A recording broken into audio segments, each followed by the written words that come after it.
Thank you, Dr. Selkolowski. And I recognize myself for 5 minutes. As I mentioned in my opening remarks, the U.S. must send a clear message to President Aliyev that the use of force against sovereign Armenian territory, including the province of Sunak, would be completely unacceptable. Ambassador O'Brien, what measures is the administration prepared to use to deter such a move by Baku? Is the decision to forego, as you alluded to in your opening comments, a Section 907 waiver for Azerbaijan part of that effort, and what else? What other measures are you taking? Thank you, Mr. Chairman.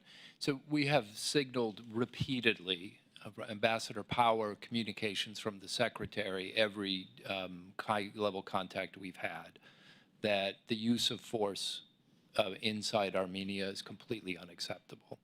The authorities in Baku have assured us they have no such intention, and we're monitoring very closely the movement of troops and any indication that they might have plans otherwise. As I indicated, we've told them that there's no chance of business as usual as long as the peace agreement goes unconcluded. So what steps do we take with that?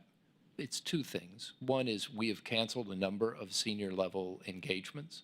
We do not anticipate submitting a waiver on 907, which enables us to provide some assistance to Azerbaijan. And it is assistance that's meaningful both to them and to us, so this has some effect.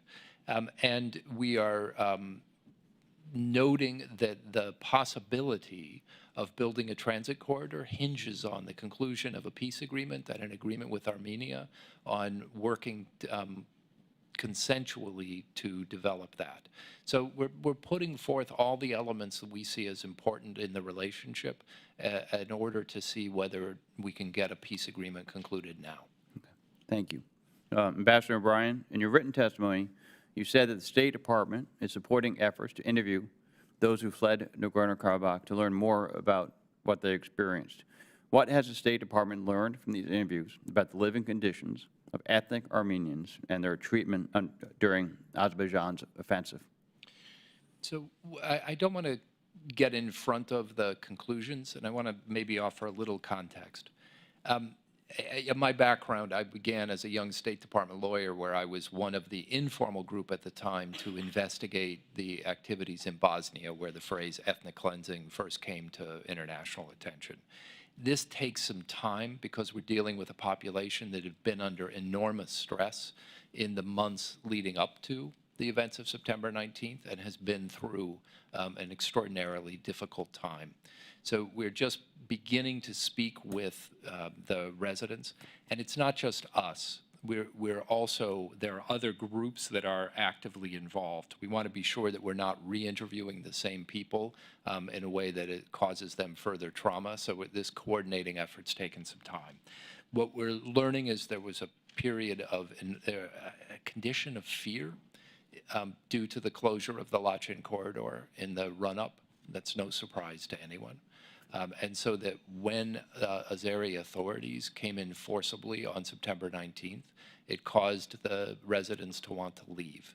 Now, exactly what activities took place where, under what command and control, and how that was conveyed to the residents, these are all subjects we're seeking to learn.